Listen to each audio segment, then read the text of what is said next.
믿음이 답이라는 말씀의 제목으로 함께 은혜 받기를 원합니다.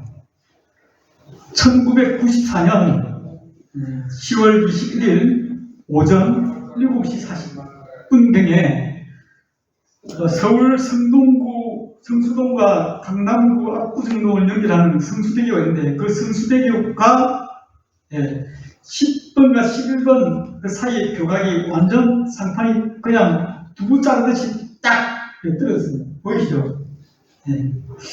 제가 알고 있는 꿈사랑 교회, 꿈사랑 침례교회 집사님도 이 택시 드라이버예요. 근데 바로 그 시간에 바로 그 10m 앞에서 멈췄다고. 그래가지고 완전 막 다리가 후들거려서 택시를 놓고 한 여고생을 태워 갔는데, 이제 여고생이 학교에 이제 가는데, 등교하는데 여고생을 태워 갔는데, 여고생하고 뒤로 돌아보지 않고 뛰었는데 다리가 후들거려서 뛸 수가 없더라고요. 그래가지고 집에 들어가가지고 입을 뒤집으시고 하루 종일 공포에 질렸다고 합니다. 이 사고로 무려 몇 명이나 사망했는가면 32명이나 사망했습니다. 32명이 사망하고 17명이 부상을 당한 엄청난 어처구니 없는 사고가 서울 한복판에서 일어났습니다. 여러분 또 TV를 통해서 봐주죠. 1994년 이에 태어난 사람들은 보지 못했을 건데 아마 유튜브에 찾아보면 생생하게 있습니다. 사실입니다. 다리가 안전할 것이라고 건너가도, 차를 몰고 운전해가도 안전할 것이라고 믿고 다리를 많은 사람들이 왔다 갔다 했습니다. 수많은 사람들이 저 다리를 왔다 갔다 건너지 않았습니까? 그죠? 어떤 사람은 걸어서 건너기도 하고 어떤 사람은 차로 건너기도 했습니다. 그렇게 건널 수 있는 것은 그 다리가 안전하다는 것을 무너지지 않을 것이라는 믿음을 가지고 걷는 것입니다. 만약에 어떤 사람이 이 다리는 금방 무너질 것이라는 불안을 가지고 그러면 그 다리를 결코 건널 수가 없습니다. 우리가 마음을 놓고 대중교통을 이용하는 일도 운전사가 안전하게 저희 나를 어떤 목적지에 데려줄 것이라는 그 믿음 때문에 우리가 안전하게 대중교통을 이용합니다. 그렇지 않고 이 운전사가 불안하고 언제 사고 날지 모르고 하면 그 버스나 지하철을 탈 수 없습니다. 우리는 다 그 믿음을 가지고 살아가는 우리 모두의 존재입니다. 그리고 또 다른 사람과 비즈니스를 할 때도 그 사람을 신뢰하고 믿기 때문에 그 사람과 비즈니스를 합니다. 비즈니스를 하는데 저 사람이 분명히 틀림없이 나의 돈을 다 훔쳐갈 것이다, 그렇게 있는 사람하고는 절대 비즈니스를 할 수 없습니다. 우리는 서로 믿는 신뢰관계 때문에 일정한 신뢰관계를 가지고 비즈니스를 하죠. 우리가 아마 믿음이 없이는 아무것도 할 수 없을 것입니다. 심지어 식당에 가서 음식조차도 먹을 수 없을 것입니다. 요리사가 음식을 하는데 이 안에 나쁜 것, 몸에 안 좋은 것, 심지어 독약을 먹고 죽을 독약을 넣었다고 의심하면 우리는 아무도 식당에 가서 그 맛있는 치킨이나 그 맛있는 생태탕을 먹을 수 없습니다. 왜냐하면 그 의심하기 때문에. 그러나 우리가 믿기 때문에 어느 식당에도 주저함 없이 가서 우리 자리에 앉아서 음식을 대하자는 거죠. 이것이 요리사가 안에 어떤 약을 타지 않았다는 것을 믿기 때문에, 신뢰하기 때문에 그렇습니다.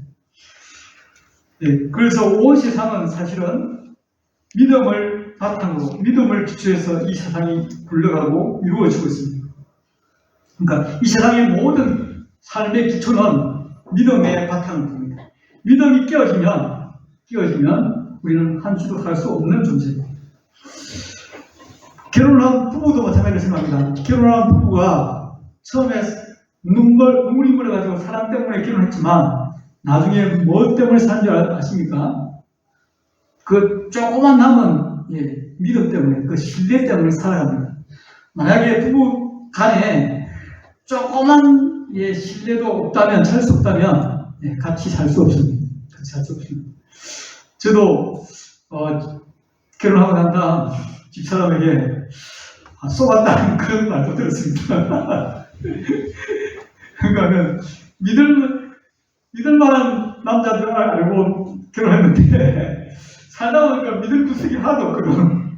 그러니까 쏘았다고 그렇게 하는데 결혼 생활마저도 조그만 최소한 남아있는 조그만 신뢰 때문에 우리가 영위해 나가는 것입니다.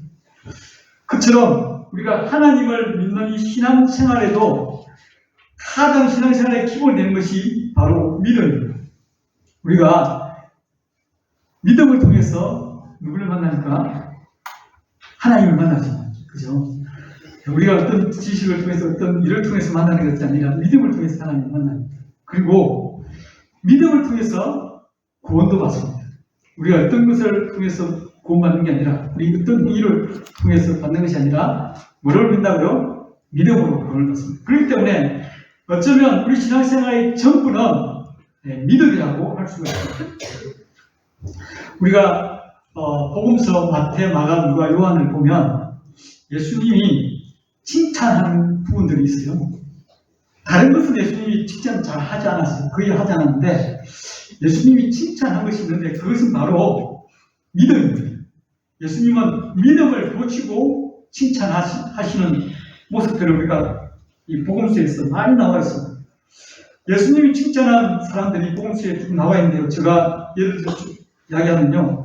첫 번째 부분, 어떤 부분을 쓰는가 하면 중풍병자를 메고 온 친구들의 믿음, 아주 칭찬받았습니다. 그리고 병이 들어 죽게 된 하인을 고쳐달라고 예수님께 찾아온 백부장의 믿음, 아주 칭찬받았습니다. 어떻게 칭찬받는가 하면 누가복음 7장 9절에 예수께서 들으시고 그를 놀랍게 여겨 돌이키사 따르는 무리에게 이르시되 내가 너희에게 이르노니 이스라엘 중에서도 이만한 믿음을 만나보지 못하였노라 하시더라.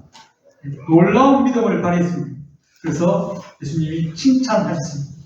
그리고 또 예수님의 옷자락만 만져도 낫겠다는 믿음을 가지고 수많은 군중을 헤쳐서 장벽을 뚫고 예수님의 옷자락을 만짐으로 12년 된 혈루증이 나음을 입은 그 믿음의 여인, 그 여인의 믿음을 예수님이 칭찬했습니다. 그리고 복음서에 보면요. 예수님을 막 따라오면서 다윗의 자손이여 우리를 불쌍히 여기소서 하고 외치던 그 시력이 안 좋은 시각장애인들의 믿음을 예수님께서 칭찬했습니다. 그래서 그들의 눈을 떼어주었습니다. 그리고 이 여인의 믿음은 참으로 대단합니다. 이방 지역에 가서 예수님이 말씀을 전하실 때 예수님께 귀신 들린 딸을 고쳐달라고 예수님께 연합니다. 그때 예수님은 그 여인에게 자녀의 떡을 취하여 개에게 던짐이 마땅하지 않다 하면서 그 여인을 개치고 했습니다. 그때 그 여인은 어떻게 믿음을 발휘했냐면 맞습니다. 그 말이 맞지만 개들도 주인의 상에 떨어지는 부스기를 먹나이다 하면서 믿음을 발휘했고 그 여인의 믿음대로 그 귀신 들린 딸이 고침을 받았습니다. 얼마나 놀라운 수로보리의 여인의 믿음입니까? 그리고 마지막으로 10명의 나병 환자가 예수님을 만나서 고침을 받습니다. 그런데 9명은 제갈길로 가고 1명만 들어와서 예수님께 감사한 믿음을 표현했습니다. 그 사람이 바로 사마리아인입니다. 이 사마리아인의 믿음을 예수님은 크게 칭찬했습니다. 예수님이 반면에 성경에 보면 예수님이 면박을 주고 꾸지람하고 나무랐던 대상이 있는데요. 어떤 대상인가 하면 제자들입니다.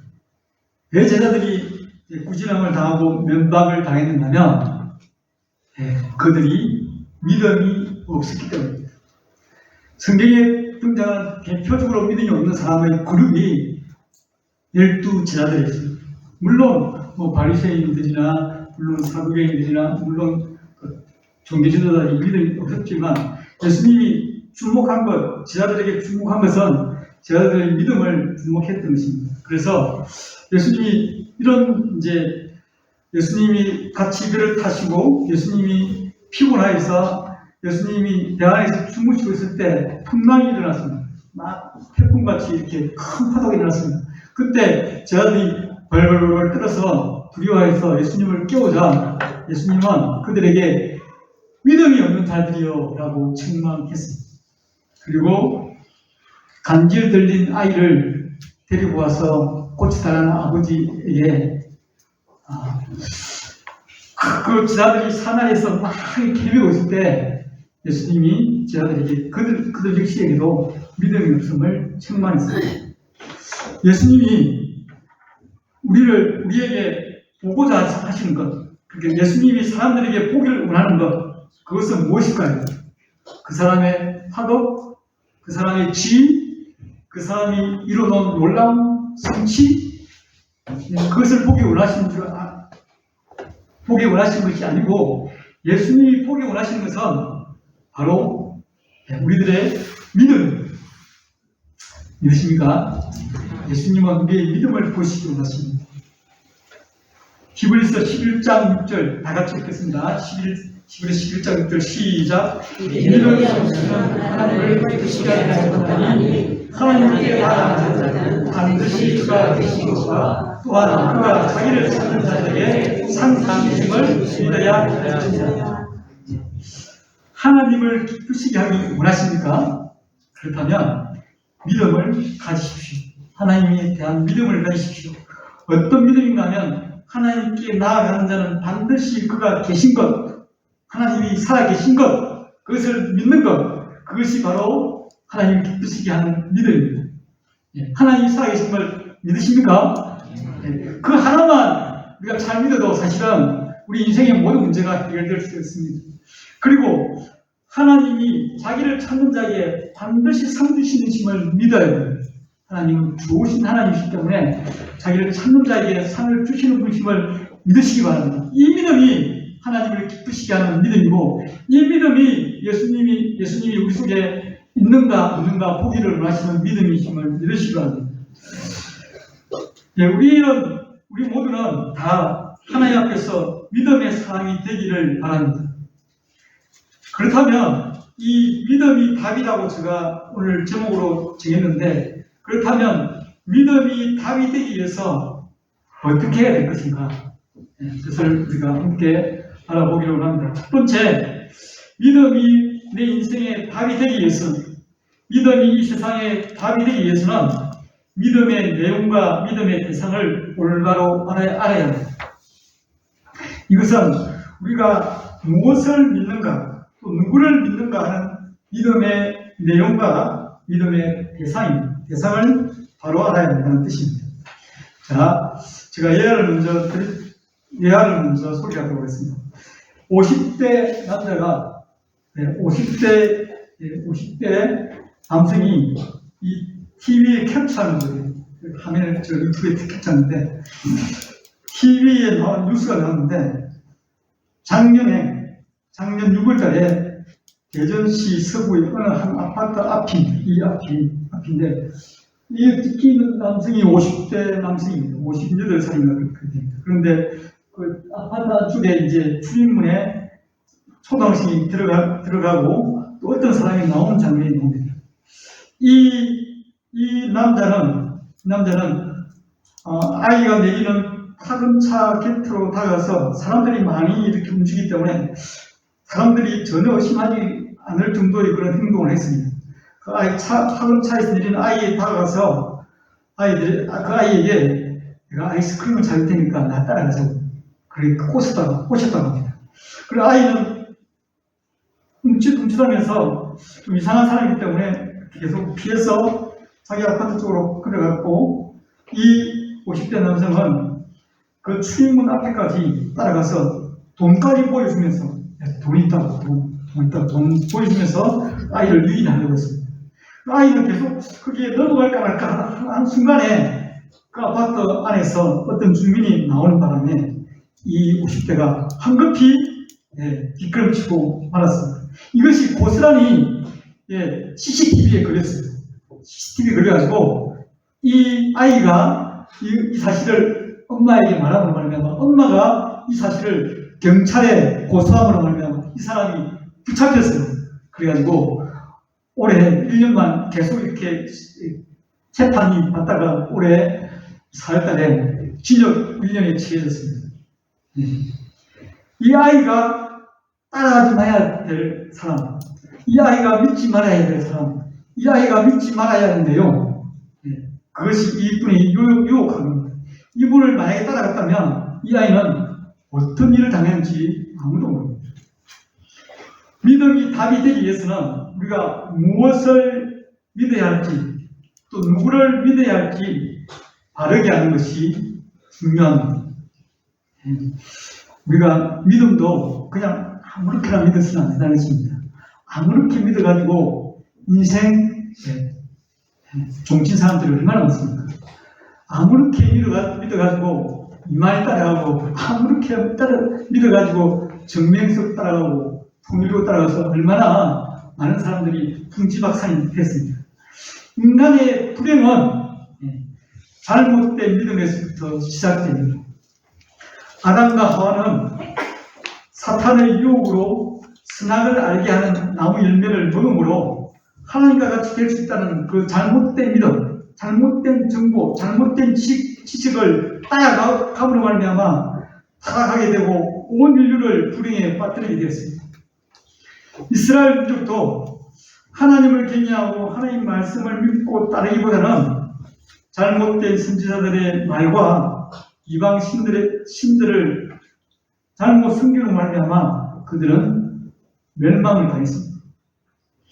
예수님 시대 때도 구원자 메시아에 대한 잘못된 신앙을 가진 사람들이 참으로 많이 있습니다. 그래서 십자가에 못 박혀 돌아가신 그 예수 그리스도가 메시아임을 인정하지 않는 수많은 사람들이 있습니다. 그들은 메시아에 대한 잘못된 믿음이 있기 때문입니다. 잘못된 믿음으로 그들은 지금도 사실은 오실 메시아를 기다리고 있는지도 모릅니다. 예수님 시대에 예수님을 인정하지 않는 대표적인 사람들이 바로 예수님이 자랐던 나사렛 동네 사람들이 있습니다. 마가복음 6장 3절에 보면 이 사람이 마리아의 아들 목수가 아니냐, 야고보와 요셉과 유다와 시몬의 형제가 아니냐, 그 무리들이 우리와 함께 있지 아니하냐 하고 예수를 배척하니라. 그들은 예수님에 대한 잘못된 정보, 잘못된 믿음, 그들이 기다리고 있던 잘못된 그리스도상, 잘못된 메시아상 때문에 예수님을 믿지 않았어요. 그리고 따르지 않았습니다. 그런 걸 말하냐면 그들은 구원에서 멀어지고 말았습니다. 우리는 무엇을 믿고 누구를 따르고 믿는 사람들입니까? 우리는 무엇을 믿는 사람들입니까? 우리는 하나님 말씀을 믿고 살아계신 하나님을 따르는 사람들입니다. 하나님을 믿는 사람들입니다. 아멘이십니까? 우리의 믿음은 철저하게 하나님을 바로 알고 하나님 말씀을 바로 아는 데서 출발해야 됩니다. 이것이 잘못되면 모든 것이 잘못될 수 있습니다. 이것이 잘못되면 우리의 믿음은 우리에게 답이 되지 않을 수 있습니다. 이것이 잘못되면 우리는 강신도가 될 수 있고요. 이것이 잘못되면 우리는 이단에 빠질 수 있습니다. 그래서 하나님 말씀을 바로 알고 하나님이 어떤 분인지 바로 아는 것, 이것이 믿음이 닿게 되는 첫 번째 조건입니다. 그래서 호시아 선지자는 이렇게 말하고 있습니다. 호시아 6장 3절 다 같이 읽겠습니다. 시작. 그러므로 그의 나타나심은 새벽같이 어김없나니 이와 같이 땅을 적시는 생존기와 같이 우리에게 임하시리라 한다. 그리고 히브리서 3장 1절에는 이렇게 말하고 있습니다. 그러므로 함께 하늘의 부르심을 받은 거룩한 형제들아, 우리가 믿는 우리 사도이시며 제사장이신 예수를 깊이 신박하라. 우리에게 건면하고 있습니다. 우리는 다른 어떤 것을 알기에 힘쓰기에 앞서 하나님 말씀을 힘써야 돼요. 그리고 하나님이 어떤 분이신가를 힘써하는 것, 이것이 우리가 믿음이 답이 되는 삶을 살 수 있는 첫 번째 조건입니다. 우리 모두는 믿음은 들음에서 나고 들음은 그리스도의 말씀으로 말미암음을 우리가 압니다. 그래서 우리가 믿음이 계속 우리가 생기고 믿음이 자라기 위해서는 그리스도의 말씀에 창념해야 됩니다. 말씀을 붙들지 않는 사람은 결코 믿음이 생기지 않습니다. 믿음이 생기고 믿음이 자라기 위해서는 하나님 말씀을 날마다 대하고 그 말씀을 경험해야 됩니다. 경험해야 가능합니다. 두 번째, 믿음이 답이 되기 위해서는 말씀에 자신을 맡기고 던지는 사람이 돼야 됩니다. 뭐라고요? 말씀에 자신을 맡기고 던지는 사람이 되어야 믿음이 답이 되는 사람이 될 수 있습니다. 먼저 그림을 제가 보여드릴게요. 네. 이 아이를 아빠가 지금 어떻게 하고 있습니까? 네. 공중에 탁 던지죠. 네. 던지는데 이 아이는 아빠를 믿을까요? 못 믿을까요? 네? 믿겠죠? 그 아이가 그냥 아빠가 던지면 내가 이제 떨어져가지고 머리 피날 것이다 이렇게 생각하지 않겠죠? 이 아이가 탁 공중에 가면 우리 아빠가 분명히 나를 잡아줄 거야. 분명히 잡아줄 거야. 이게 믿음입니다. 그죠? 이 아빠의 사랑이 기초한 믿음. 아빠는 자기 자녀가 너무 사랑스럽기 때문에 공중에 확 던져가지고 탁 받습니다. 그래서 세상의 행복을 이 아이를 통해서 누리는데요. 만약에 우리가 믿는 하나님이 우리를 공중에 던져놓고 땅에 처박게 만드는 하나님이라면 여러분 믿겠습니까? 만약에 하나님이 우리에게 맨날 불행한 일만 겪게 만든 하나님이라면 여러분 믿겠습니까? 못 믿죠. 하나님 말씀이 이랬다 저랬다 아침에 3이고 저녁에 4고 조삼모사 되면 하나님 말씀을 믿겠습니까? 믿지 않습니까? 절대 안 믿죠. 하나님은 우리가 하나님 말씀에 자신을 던지고 우리가 하나님께 자신을 맡길 만한 그런 분이심을 우리 모두가 다 믿으시죠. 그렇기 때문에 우리는 하나님 말씀에 하나님께 우리 자신을 맡기고 우리 자신을 던질 수가 있는 것입니다. 신실하신 하나님이 이쁘시다 라고 말하는 것은 하나님은 그 말씀에 신실하다는 뜻입니다. 조삼모사하지 않는다는 뜻입니다. 변경치 않는다는 뜻입니다. 약속하신 것은 반드시 지킨다는 것입니다. 그렇기 때문에 우리는 그 말씀에 우리 자신들을 던질 수가 있습니다. 믿음이 답이 되기 위해서는 말씀에 우리 자신을 맡기고 우리 자신을 던지는 사람이 되시기 바랍니다. 오늘 우리가 처음 읽었던 디모데후서 4장 7절 말씀, 나는 선한 싸움을 싸우고 나의 달려갈 길을 마치고 믿음을 지켰으니, 이것이 바로 바울 사도의 고백입니다. 바울 사도의 삶을 한마디로 정의하면 하나님 말씀에 자기 자신의 모든 것을 던진 사람입니다. 바울 사도가 예수님을 만나고 난 다음 그 다음의 삶은 그가 살아계신 예수 그리스도를 만났기 때문에 그는 그칠 게 없었습니다. 그의 모든 인생을, 모든 것을 다 하나님께 던졌습니다. 그러므로 말미암아 놀라운 초대교회가 세계선교가 시작되었습니다. 예수 그리스도의 제자, 그를 한마디로 말한다면 그것도 역시 예수 그리스도의 말씀에 자기의 모든 것을 던진 사람들입니다. 누가복음 5장 11절, 그들이 배들을 육지에 대고 모든 것을 버려두고 예수를 따르니라. 영가면 그분이 따를 만한 분이 있습니다. 그분의 말씀은 진리이기 때문에 우리의 인생을 그분께 던질 수가 있는 것입니다. 아브라함의 믿음도 저는 그런 믿음이라고 확신합니다.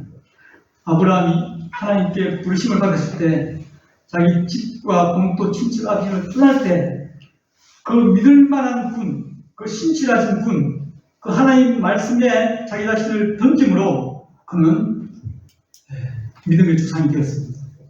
역시 100세 때 얻은 유일한 아들, 독생자 아들 이삭을 바칠 수 있고 그 인생을 거기에 하나님께 던질 수 있는 것은 그가 하나님을 신뢰했고 믿었기 때문입니다. 수많은 사람들이 역사에 수많은 사람들이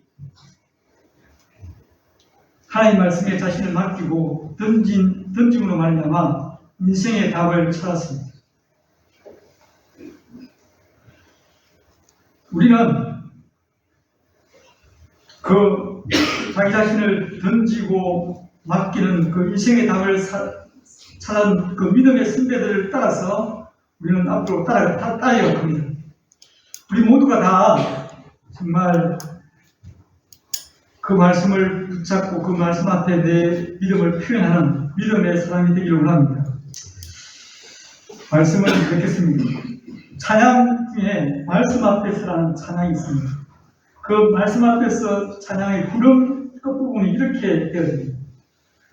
하나님 말씀에 운명을 거는 자, 순종하며 쭉 따라가는 자, 영원한 하나님 나라 이루어갈 주의 교회여 일어나라. 우리 교회가 정말 하나님을 올바로 알고 올바로 믿고 내가 믿는 바가 무엇인지 올바로 알기를 힘쓰는 교회, 그리고 그 신실하신 하나님 말씀에 믿음으로 응답하고 우리 자신들을 말씀에 맡기고 던지는 그런 교회가 되어서 이 마지막 때에 믿음이 답이라는 사실을 온 세상에 증가하는 저와 여러분 되기를 주님의 이름으로 축복합니다.